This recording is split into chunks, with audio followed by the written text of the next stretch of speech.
제가 오늘 제목을 2022년 준비라고 이렇게 했는데요. 제가 하고 있는 일에 광고 마케팅이나 이런 부분도 정리를 했지만 지난 한 달 동안 매년 하는 일이지만 1년 이제 준비를 제가 하는 일 중에 가장 큰 일이 요 15개 분야 정부 지원 사업에 대해서 쭉 정리를 한 게, 이 표는 제가 여러 번 말씀을 드렸는데 이 표를 왜 계속 강조해서 말씀을 드리냐면 실제로 제가 계약을 하고 내일도 이제 계약한 업체에 가서 미팅을 할 때 계약을 할 때 매출 분야를 제외하고 그 비용 절감이나 자금 조달에 있어서 상당히 많은 부분을 차지하는 부분이 15개 분야입니다. 그래서 실질적으로 계약한 업체에 제가 지난주하고 어제 내일 미팅에서 처음에 미팅을 하면 계약을 하고 전해드린 자료가 요 자료를 전해드리거든요. 그래서 15개 분야의 지원 분야에 대해서 그 업체에 지금 어떤 기존에 받았던 지원 사업이 있는지 아니면 기존에 하고 있는 어떤 현황을 먼저 파악을 하고요. 파트별로 15개 분야 파트별로 다 파악을 하고, 그리고 그 업체에 계약을 물어봅니다. 올해 이런 거에 대해서. 그럼 인력이면 올해 인력을 채용할 계획이 있는지, 금융이면 올해 어떤 자금이 필요한 게 있는지, 내년에 필요한 게 있는지. 대부분의 업체들이 이런 걸 많이 하고 있다고 얘기들을 합니다. 근데 그 업체하고 저희하고 좀 차이는 기억을 해서 강조를 해주신 부분이, 금융 자금을 하면 거의 공식적으로 그냥 자금 건바이 건으로 3%에서 5%의 수수료를 받습니다. 1억의 대출을 해주면 300만 원이나 500만 원의 수수료를 줘야 되고, 금융을 제외한 그 나머지 부분은 거의 저희가 지금 경정 청구하면 수수료가 거의 30%지 않습니까? 나머지 지원 사업은 건바이 건으로 해서 20%에서 30%의 수수료가 거의 공식이다시피 다 받고 있습니다. 그렇죠? 이 중에서 뭔가 하나를 자금을 지원을 받았다. 금융 빼고는 다 지원이지 않습니까? 그럼 그건 말 그대로 무상 지원이라고 해서 경정 청구처럼 20%에서 30%의 수수료를 받고 있습니다. 어저께 그 간 업체는요, 정부 지원 자금 받는 조건으로 35%를 냈대요. 네. 네. 대부분이 그런 식으로 건바이 건으로 이렇게 진행을 하는 게 대부분의 업체들. 왜냐면 여러분들이 소상공인 분들을 이렇게 기업체 만나면 많이 들어봤다고 얘기를 하실 겁니다. 그럴 때 그 차이가 지금처럼 꾸준히 저희가 해주는 것도 있지만 저희는 수수료를 건바이 건으로 받지 않는다는 거예요. 그러니까 아주 큰 차이라고 얘기를 해주실 필요가 있어요. 건바이 건으로. 네. 그래서 제가 지난주에 계약했던 업체, 성북구에 있는 업체에 이 자료를 보내드리고 제가 30분을 통화를 했어요. 제가 방문해서 설명드리는데 보자마자 전화가 와서 하나하나씩 이거는 뭐 적어야 되고 이거 뭐 적어야 되고 물어보더라고요. 그래서 그러다 보니까 여기서 자기가 생각 안 했던, 자기들은 이런 장애인 채용할 생각을 한 번도 해본 적이 없다고 얘기를 하더라고요. 장애인을 채용해.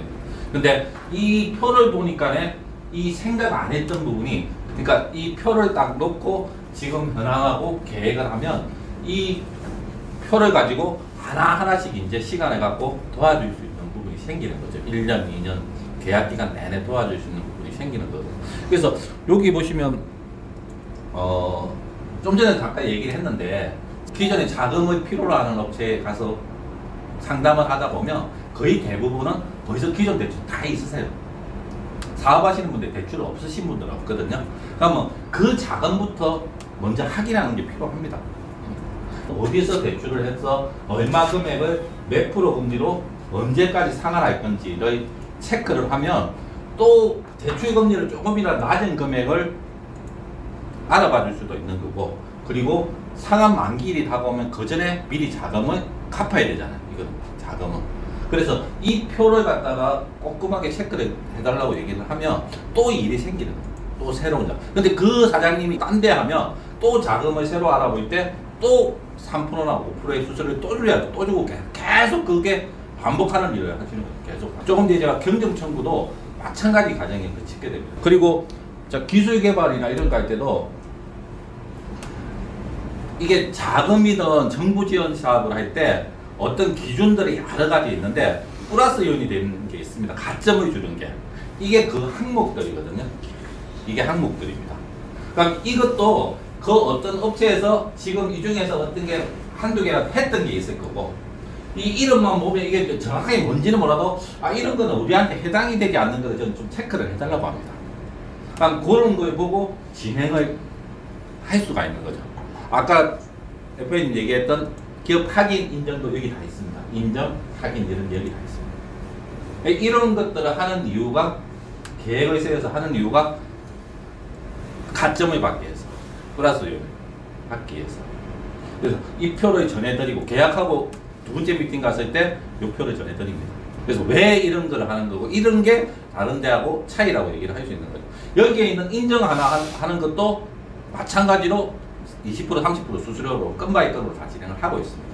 벤처 확인 하나 받으면 100만 원, 200만 원 수수료 받고 연구소 설립 다 건바이 건으로 하는 거지 이거 이렇게 꾸준히 관리를 해주는 거는 그게 차이라고 강조를 해주실 필요가 있어요. 그게 저희가 다른 쪽하고 차이라고. 이거 하고 있다고 다 하고 있다고 얘기를 할 거예요.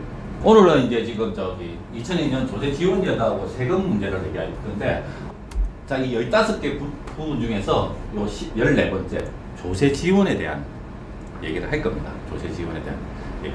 그래서 조세 지원도 저희가 경정청구에 대해서 지금 많이 관심 들어갖고 경정청구가 왜 그렇게 됐고 경정청구가 어떤 건지 뭐하고 연계되는지 이해를 해야 될 것 같아서 제가 요 조세 지원 부분을 얘기를 했고, 그리고 세금 분야는 아주 기본적인 거. 일단 개인사업자 종합소득세가 이런 식으로 계산이 되는데 모든 세금은 소득에서 비용을 빼고 그 다음에 소득공제를 제외한 가표가 나오면, 가세표준이 나오면 그 가표에 세율이 정해지는 게 세율을 곱해갖고 세액이 나오는 거거든요.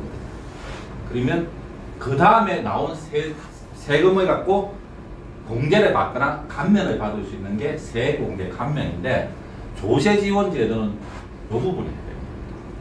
그래서 제가 위에 부분부터 뒤에 설명을 드릴 건데 이 부분을 먼저 설명드리는 게 이게 지금 경정청구하고 연관이 있기 때문에 이 부분을 먼저 설명을 드리는 거예요.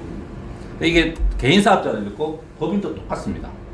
법인의 소득이 있으면 경비 빼고 세무조정해서 소득공제하고 가표 나오면 세율 곱해갖고 세금 나오고 거기서 세액공제나 세액감면을 하는데 이 부분이 조세제도하고 연계가 있다는 거죠.